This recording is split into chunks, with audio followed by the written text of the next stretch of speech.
สบายดีสวัสดีครับพี่ๆเพื่อนๆฟังไทยและก็ฟังลาวครับสำหรับคลิปนี้บ่าวเพชรกับมีเรื่องราวแปลกๆเนาะเกี่ยวกับพระธุดงค์ที่ว่าเลื่อนธุดงค์ออกธุดงค์มาทันซะไปต่างจังหวัดแล้วโลนยาสั่งเนาะเกือบเอาชีวิตบ่รอดว่าทันซะเป็นเรื่องราวของพระธุดงค์รูปหนึ่งเนาะซึ่งว่าอยู่ทางประเทศไทยซึ่งว่าบ่าวเพชรนี่แหละไปรับชมรับฟังในสองของเราเนาะชื่อว่าสองคนหลังวัดเนาะสามารถไปรับชมรับฟังได้เด้อพี่น้องอันนี้บ่าวเพชรก็ขออนุญาตนำมาเล่าต่อเนาะสำหรับเรื่องราวของพระธุดงค์ที่ว่าโลนยาสังเนาะก็เกิดขึ้นกับตัวเราเองเนาะบ่าวเพชรจะใช้นามสมมุติเราชื่อว่าพระอาจารย์ทองเนาะย้อนกลับไปเมื่อปี2538เนาะพระอาจารย์ทองเลยบวชพรรษาแรกหรือว่ากำลังบวชนั่นนะเป็นพระใหม่ว่าซั่นซะก็เลยสิได้ออกศึกษาแสวงหาความสงบความวิเวกเนาะหรือว่าความสงบทางจิตใจหรือว่าสิได้เดินทุดงค์จากจังหวัดลพบุรีนี่ไปจังหวัดร้อยเอ็ดซึ่งว่าสิเดินรูปเดียวเนาะเดินองค์เดียวว่าซั่นซะก็คือว่าเฮาเอิ้นเนาะซึ่งว่าในระหว่างที่ออกเดินทุดงค์นี่ก็คือภายในปี2538นี่เนาะเราก็เป็นพระใหม่ซึ่งว่าเดินก็เดินคนเดียวและเดินไปทางจังหวัดลพบุรีนี่ล่ะที่ว่าผ่านทุ่งทานตะวันบ่เหินผ่านทุ่งทานตะวันได้หลายนั่นที่ว่าสุดลูกหูลูกตานั่นก็เลยผ่านทุ่งทานตะวันนี่จังหวัดที่ว่าสิเข้าโคราชว่าซั่นซะก็สิได้ผ่านเขาอยู่2ลูกหรือว่าลูก2ลูก3ลูกนี่ล่ะเราก็เลยไปพ้ออยู่สำนักสงฆ์สำนักหนึ่งเนาะที่ว่าบนภูเขาเป็นสำนักสงฆ์หลางหรือว่าสำนักสงฆ์ห่างบ้านเฮาเอิ้นเนาะเราก็เลยปฏิบัติธรรมอยู่หั่นว่าซั่นซะก็ได้พักปฏิบัติธรรมอยู่หั่น2-3 มื้อในระหว่างที่เราปฏิบัติธรรมอยู่หั่นเนาะมื้อแรกนี่ผ่านไปก็ตื่นมาแม่นบ่ก็ไปบิณฑบาตในหมู่บ้านห่างจากหมู่บ้านประมาณ3 กิโลหรือ4 กิโลพี่น้องหลังจากปฏิบัติธรรมนั่งสมาธิกลางคืนเดี๋ยวตื่นมารอบมื้อเช้านี่ก็ไปบิณฑบาตยามมื้อเช้าก็ได้ข้าวแหน่บ่ได้แหน่แล้วบางมื้อไปก็ได้ข้าวปั้นหนึ่งไข่ต้มบางทีก็ได้แต่ข้าวเปล่ามาเป็นข้าวเหนียวเนาะมื้อแรกนี่ก็ผ่านไปโดยดีแม่นบ่หลังจากมื้อที่2ตกกลางคืนมื้อที่2เป็นเวลาอยู่ทุ่มครึ่งพี่น้องในเขาที่เราปฏิวัติธรรมนี่ที่ว่ามันสิเป็นเขา2ภาคพี่น้องเป็นเขาแบบ2ลูกจังซี่นะลูกหนึงแล้วก็มาอีกลูกหนึงจังซี่ซึ่งว่าลูกล่างนี่เราสิอยู่เนาะเป็นคล้ายๆหน้าผานี่ล่ะมันสิเป็นหม่องเป็นโพรงเป็นโถงออกไปคล้ายๆเป็นโพรงออกไปคล้ายๆคือจังถ้ำตื้นๆนะแล้วก็ไปปฏิบัติธรรมในหันมองหน้าถ้ำสิเป็นลานกว้างๆเป็นลานหินแม่นบ่ข้างบนก็สิเป็นหน้าผาจังซี่เป็นเขาเป็นดูลงมาก็บ่สูงหลายดอกพี่น้องในระหว่างที่เรานั่งตั้งสมาธิอยู่หั่นว่าซั่นซะอยู่หม้องฐานที่เราตั้งกฎนะเป็นเวลาประมาณทุ่มครึ่งเราหันได้ยินเสียงคือจังมีคนนี่ปาก้อนหินจากบนเขาอีกลูกที่2นั่นตกลงมาใส่ข้างหน้าลานที่เราปฏิบัติธรรมที่เราตั้งสมาธิตั้งปัวแล้วก้อนหินเนี่ยกระจายออกเป็นสเก็ตมันไปหล่นไปถึกแบบใบตองแห้งใบยังก็แคบแบบท่าแบบนี้นะมันคล้ายๆแบบพอบี้น้ำแข็งลงไปผืนนะมันแตกขวาเป็นสินะพี่น้องให้พี่น้องคิดแบบนี้แล้วในความนั้นเราก็ยานเนาะเป็นทุกความเป็นที่เป็นพระใหม่ยังบ่ทันเข้าใจหลักปฏิบัติธรรมหรือว่าแบบแนวทางที่ชัดเจนเนาะแนวทางที่ถูกต้องว่าซั่นซะหรือความที่บ่มีความรู้เรื่องนี้แล้วเฮ็ดให้เรานี่ย้านบ่เข้าบ่ฮู้ว่าสิเป็นผีบ่หรือว่าเป็นคนนั่นบ่ทั้งที่เราไปปฏิบัติผู้เดียวจังซี่จิตใจมันก็ต้องยังบ่แน่วแน่แล้วว่ายังเป็นพระใหม่อยู่เราก็เลยแบบหลับตาแล้วก็ตั้งสติแล้วว่าสิแล่นบ่เนาะสิวิ่งบ่ความหมายว่าสิวิ่งบ่หรือว่าสิอยู่นี่ คันวิ่งนี่สิวิ่งไปไสความหมายว่าสิแล่นไปทางใดซึ่งมาห่างจากหมู่บ้านปานนี้แล้วห่างจากไกลคนนะปัญหาแล่นไปตกหน้าผาตกเขาไปตายเนาะเราก็เลยตัดสินใจแบบบ่แล่นว่าสิบ่ไปไสว่าซั่นซะก็เลยด้วยความย้านแหน่ย้านความกลัวยักมาแต่ไสแล้ววะแบบโอ้ยจนแบบเบิดเท่านั้นความกลัวหัวใจเต้นแรงตุบๆๆจนแบบบ่เป็นตาอยู่แล้วนะระแวงไปเบิดทุกอย่างแล้ววะความเราเป็นพระใหม่เนาะเราก็ด้วยความกลัวก็ดีอย่างหนึงแล้ววะมันเฮ็ดให้เราตื่นตัวหรือว่าเฮ็ดให้เราบ่ง่วงเฮ็ดให้เราแบบมีสติอยู่ตลอดเวลาความหมายแม่นแท้ด้วยความกลัวนี่เราก็ปฏิวัติธรรมแบบว่ามีสมาธิหลายแบบบ่กล้าเพ่งจิตออกไปหม้องอื่นหรือว่าบ่กล้าแบบให้จิตเจ้าของนี่คิดจังซั่นจังซี่คือความหมายว่าเสียงนี่ตกลงมาจังซี่บ่คิดว่าเป็นผีบ่หรือว่าเป็นคนเป็นหยังก็สิมาเฮ็ดหยังเฮาบ่นี่ความกลัวแล้วนี่เราก็สิทบทวนเจ้าของในร่างกายแล้วมันบ่ให้เพ่งใส่ลมหายใจออกลมหายใจเข้าคือจิตเฮาอยู่แต่กับนี่เฮ็ดให้เรามีสมาธิเฮ็ดให้เราบ่ง่วงนอนว่าซั่นหลังจากที่ผ่านขึ้นนี่ไปได้นี่บ่ว่าสิเหตุการณ์หยังเราก็บ่ย้านเพราะว่าเราย้านที่ขึ้นนี่คือเราย้านสุดๆแล้วย้านแบบบ่มีบอนสิย้านแล้วเรื่องแบบว่าเรื่องอันนี้นะเรื่องทุรงหรือว่าเรื่องผีเรื่องหยังเราไปนอนปราสาทเราไปปฏิบัติธรรมอยู่ปราสาทเนี่ยเราก็บ่ย้านเนี่ยเพราะว่าเราได้ผ่านความกลัวนี่ไปแล้วเราเลยสุดขีดความกลัวแล้วว่าซั่นซะจนว่ามื้อนั้นหั่นหลังจากที่ว่าแจ้งสว่างตาขึ้นมาแม่นบ่ถึงตามาเสาเราก็เลยออกจากโพสต์เราออกมาแล้วเราก็เลยไปปัสสาวะหรือว่าไปเหี่ยวเนาะไปเหี่ยวออกมานั่นเหี่ยวจนว่าน้ำเหี่ยวนี่เป็นสีแดงคล้ายๆเลือดนะสิว่าปนเลือดก็ว่าอะไรเนาะบ่ฮู้ว่าเป็นหย่อนเราหยาดแห้งบ่เรากลัวแห้งบ่หรือว่าเป็นหย่อนหยังเนาะหลังจากนั้นเราก็ไปปฏิบัติหรือว่าไปบิณฑบาตปกติเนาะตามปกติในหมู่บ้านหลังจากที่บิณฑบาตมาแล้วไหลมาเนาะก็ไหลเขาได้ไข่ต้มหรือว่าในยังมันก็ไหลบ่หลายดอกไหลเขาปั่นนึงมาก็มาสันเนาะพอแต่มาสันปุ๊บก็เห็นหมาตัวหนึ่งแล่นมาหมาลำแบบตัวนี้จ้อยเราก็เลยความสงสารความแบบมันนี้เนาะเขาที่เรากินอยู่นี่เขาที่เราสันอยู่เห็นบ่เราสิสันเบิดก็สิอิ่มอยู่แต่ว่าเรานั่นเลือกว่าสิสันบ่เบิดเพื่อจะแบ่งให้หมานี่นำพอด้วยความสงสารเนาะก็เลยแบ่งให้หมานี่ไปเจ้าของนี่ก็กินบ่อิ่มหรอกสันบ่อิ่มดอกความหมายเนาะก็เลยแบ่งให้หมานี่ไปบัดนี้โตกลางคืนมามื้อนั้นหลังจากที่ว่าให้เขาหมาไปแล้วมันบ่โตกลางคืนมามื้อนั้นหายใจนี่เราก็เกิดอาการแบบหายใจบ่ทั่วท้องประมาณนี้นะหายใจบ่อิ่มนะหูก็หลับแบบหูก็หลับหน้าก็มืดหายใจนี่ก็เมื่อยหลายเราก็นั่งตั้งสมาธิเนี่ยก็เมื่อยแบบจนว่าสิบ่สอดแจ้งมันน่ะความเมื่อยพวกนั้นแบบพอตกมามื้ออื่นเช้าแล้วก็เลยลงจากเขาเพื่อจะไปหาพระอาจารย์หนึ่งคือที่ว่าอยู่ในจังหวัดโคราชซุมื้อนี้แล้วก็โด่งดังเนาะณปัจจุบันนี่พระอาจารย์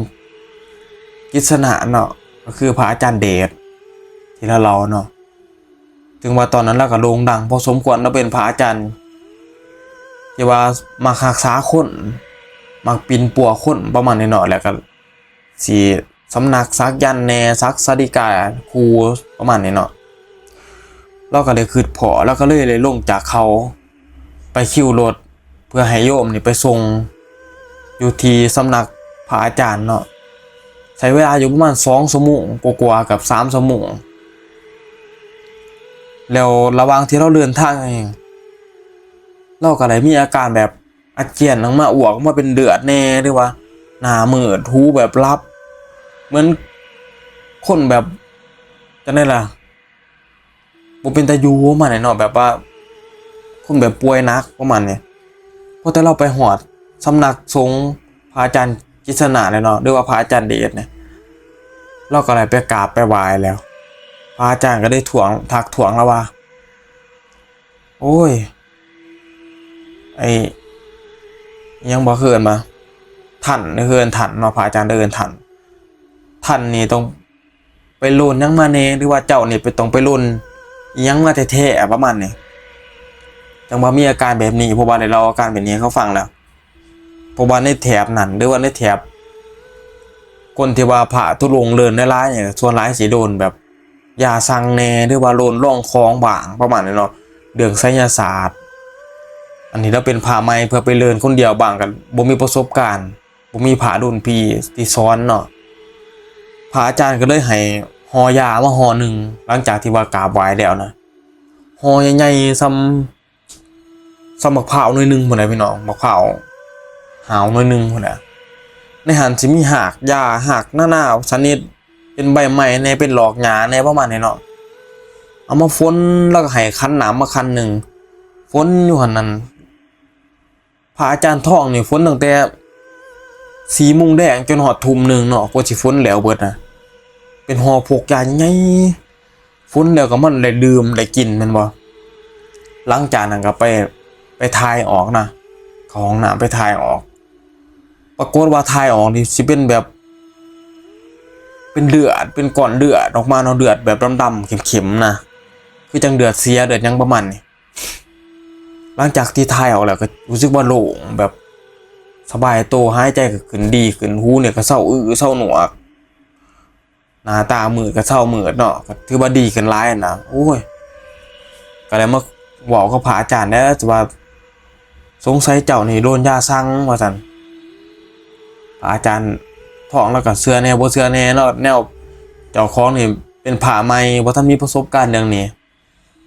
แล้วเลยพักรักษาตัวอยู่หั่นอยู่ที่กุฏิแล้วนี่อยู่ที่สำนักสงฆ์ของพระอาจารย์เดชเนี่ย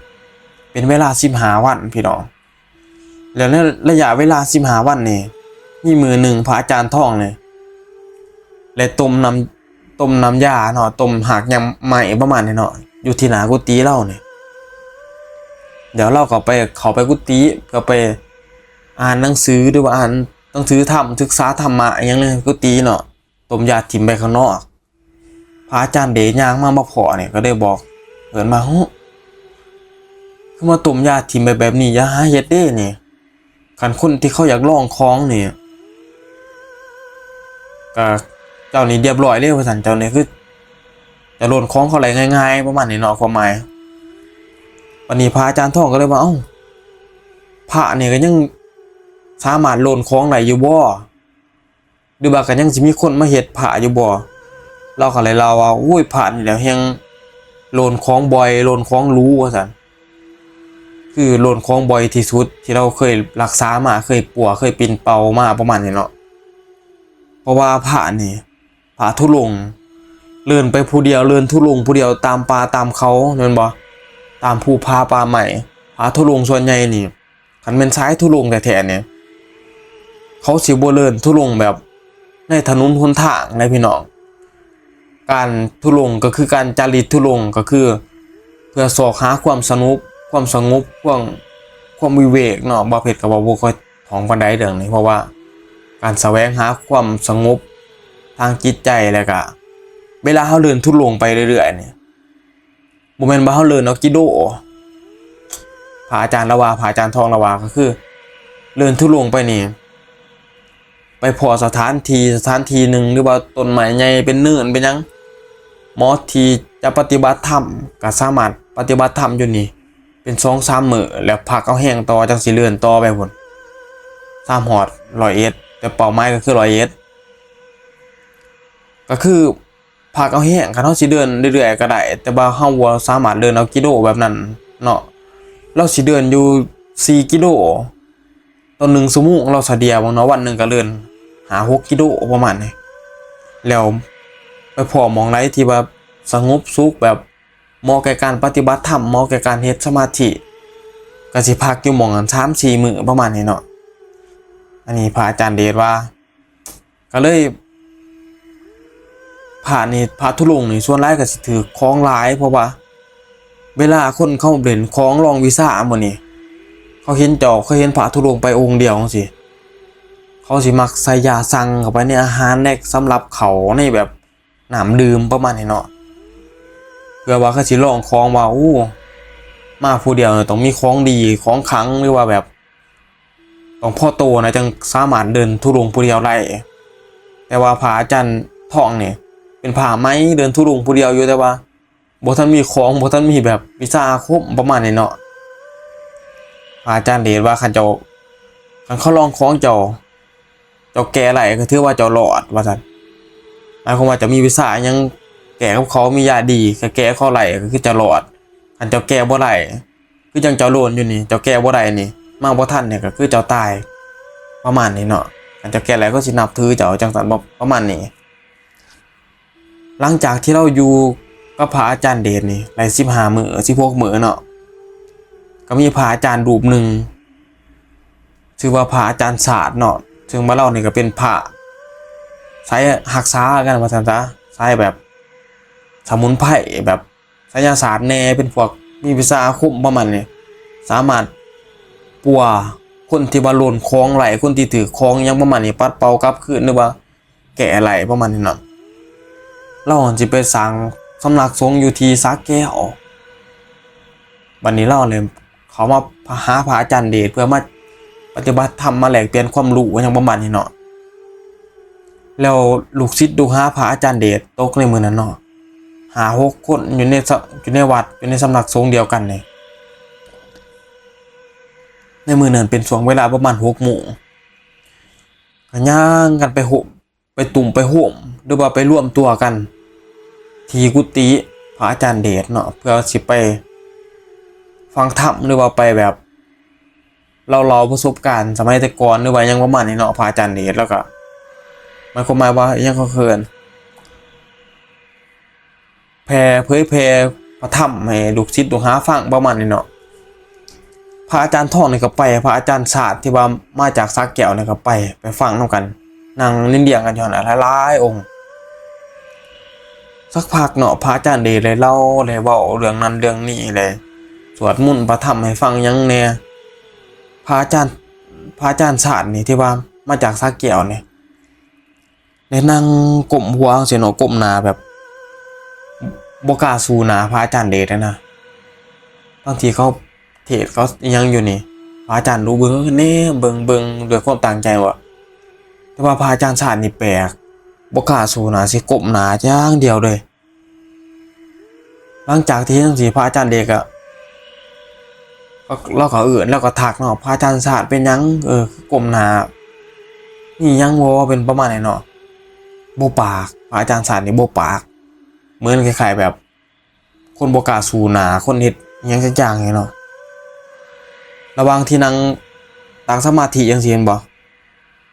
พระอาจารย์เดชเนี่ยก็ได้ย่างเข้าไปกุฏิหลังกุฏิไปเอาเข็มที่ว่าเขาซักยันซักสาดิกาครูซักอีหยังนี่เนาะที่ว่าเข็มลูกอาคมประมาณนี้แหละย่างหยิบเอามาจากหลังกุฏินะที่บอลสอนบอลเก็บไว้นะมาหาพระอาจารย์ที่ว่านั่งตั้งสมาธิอยู่นี่แล้วก็เอาขานี่หนีบโตเนาะพระอาจารย์ถาดนี่ไว้แล้วก็เอามือนี่คุมหัวลงสิซักลงตรงขมอมเนาะตรงกลางหัวเนี่ยเนาะซักเข็มซักยันนั่นแหละพอแต่ซักลงเลย3-4 บาทเท่านั้นอ่ะพระอาจารย์ศาสตร์นี่เด็กอาเจียนหรือว่าอ้วกออกมาแล้วเป็นอ้วกออกมาเป็นเดือดเป็นเนื้อเน่าพี่น้องประมาณซ้ำนี่ล่ะซ้ำนี่ล่ะเน่าแบบสีลำมิ้นนั่นแหละแล้วมีแมลงวันนี่วิ่นออกเลยบางทีเนื้อเนี่ยออกมาจากปากออกมาจากท้องนี่แมลงวันนี่วิ่นออกแล้วโอ้ยพระอาจารย์เดชก็ได้ถามว่าจะเอาไปเฮ็ดหยังมาว่าซั่นเราก็เลยตอบว่าเลยไปซอยคนที่ว่าโลนของผู้หญิงหรือว่าแบบครอบครัวที่เขาโลนของเลยไปซอยแกะของเขาออกว่าซั่นวันนี้พระอาจารย์เดชก็เลยบอกว่าโอ้สิเป็นของที่จะไปซอยเขานั้นทางหมอผีหรือว่าคนที่เขาส่งมานั่นเขามาเล่นของเขามาส่งมาหาโตเจ้าโตว่าซั่นอ๋ออันนี้ว่าเขาที่ว่า เราก็แฮงเชื่อเรื่องไสยศาสตร์เนาะเรื่องยาสั่งคือกันมันก็มีจริงเด้อพี่น้องเราคอนเฟิร์มจังซี่เนาะเรื่องยาสั่งนี่ว่าแม่นว่ากินแล้วสั่งให้เจ้าไปนั่นไปนี่ไปเจ็บไปป่วยบ่แม่นพี่น้องยาสั่งมันสิมีสมุนไพรผสมกันอยู่ที่3ชนิดหรือ4ชนิดนะบอกแต่ว่าเราจำมันบ่ค่อยได้แล้วว่าที่เราจำแน่ๆน่ะคือหยอดกกตาลหยอดอ่อนๆกกตาลได้นี่เอามาตำผสมกันกับอีกชนิดนึงแล้วก็อีกชนิดนึงแล้วก็ชนิดที่3หรือที่4นี่คันสมมุติว่าข่อยตำ3-4อย่างรวมกันแล้วนี่คันข่อยอยากให้เจ้ากินแบบหมูจังซี่ซะเนาะอยากให้เจ้าไปกินหมูแล้วเจ้าตายหรือว่าเจ้ามีหยังเป็นไปประมาณนี้ข่อยก็เอาเนื้อหมูนี่มาใส่เอามาใส่ตอนน้อยๆก็ได้2 นิ้วมือ2 นิ้วมือนี่มาตำบดรวมกันกับยา3ชนิดข่อยนี่ที่ข่อยตำไว้อยู่เดียวตำให้ละเอียดแล้วไปตากแห้งไปตากจนแห้งแล้วคือถึงว่าข่อยตำเนื้อหมูเข้าไปนำจังซี่ซะแล้วเขาไปหยอดลงเส้นน้ำเจ้ากินหรือว่าใส่แบบกับข้าวที่เจ้ากินสดแกงสดหยังนี่ไปหยอดลงน้อยเดียวไปถิ่มลงไปนะจะไปกินปลากินหยังก็บ่เป็นหยังกินกบกินเขียดกินเนื้องัวกินแกงหน่อไม้หน่อตอก็บ่เป็นหยังแต่พอจักมือไรมือนึงเนี่ยจะมากินไอ้เนื้อหมูกินลาบหมูหรือว่ากินน้ำตกหมูหยังประมาณนี้เจ้ามือนั่นแหละเจ้าสิตายเพราะว่าข่อยเอาเนื้อหมูใส่กับยาสั่งไปแล้วแต่มันบ่ทันออกฤทธิ์มันอยู่ในโตเจ้านั่นล่ะความหมายพอแต่เจ้ากินของที่มันถือกับยาสั่งที่ข่อยเฮ็ดไปเนี่ยมื้อนั้นมันจะตายหรือว่าข่อยสิเฮ็ดอย่างอื่นก็ได้ข่อยสิเฮ็ดเอาเนื้อปลาก็ได้จังซี่เนาะเนื้อวัวเนื้อควายก็ได้ใส่เข้าไปนี่จะไปกินเนื้อวัวเนื้อควายบ่ได้เจ้าก็ตายประมาณนี้อันนี้แล้วว่าก็คือยาสั่งบ่เพชรก็เข้าใจอีกอย่างนึงพอแล้วมาฟังคลิปแล้วโอ้ยยาสั่งเป็นแนวนี้ตัวว่ะจังว่าได้กระจ่างแจ้งเรื่องยาสั่งเนาะแล้วก็มีอยู่เหตุการณ์หนึ่งเนาะที่ว่าเกี่ยวกับคนหนังเหนียวคนมีวิชาอาคมอยู่ยงคงกระพันแล้วว่ะซึ่งเราเหตุการณ์นี้เราก็เจอมากับตัวแล้วว่ะก็คือมีหลวงพ่อหนึ่งที่เราไปปฏิบัติธรรมพักอาศัยอยู่ในวัดแห่งหนึ่งไล่ให้แล้วไอ้โกนหัวเนาะโกนผมใหม่ซะโกนจังได๋ก็บ่เขาเราก็ว่าพระอาจารย์คือโกนบ่เขาผมนี่พระอาจารย์น่ะก็หัวเฮ้อๆก็เลยคายหวานออกมาเนาะที่เขียวไว้นั่นเอาหวานออกแล้วก็วางไว้อ้าวโกนอีกเบิ่งจักเทื่อเป็นหยังว่าซั่นโกนรอบนี้จังว่าออกเนาะจังว่าผมนี่ขาดจังหวะนี้แล้วก็พระอาจารย์น่ะก็ได้บอกว่านี่ก็คือเป็นหวานอยู่ยงคงกระพันประมาณนี้เนาะคันเคี่ยวไว้หรืออมไว้นี่สิหนังเหนียวยิ่งฟันบ่เขาอันนี้ความเชื่อเนาะแต่ว่าณปัจจุบันนี่ก็น่าจะมีแต่ว่าอาจจะมีน้อยเนาะตามสืบสายมาแบบบรรพบุรุษประมาณนี้เนาะรุ่นสู่รุ่นยาสั่งนี่ก็น่าจะมีอยู่แต่ว่าอาจจะพบเห็นได้น้อยเนาะสำหรับคลิปนี้ก็มีเพียงส่ำนี้พี่น้องขอลาไปก่อนเด้อขอบคุณครับพี่น้องที่รับชมรับฟังจนจบคลิปฝากพี่น้องกดไลค์กดแชร์หรือว่ากดติดตามให้ว่าเพจในเด้อเพื่อเป็นกำลังใจในการเฮ็ดคลิปใหม่ๆขอบคุณครับ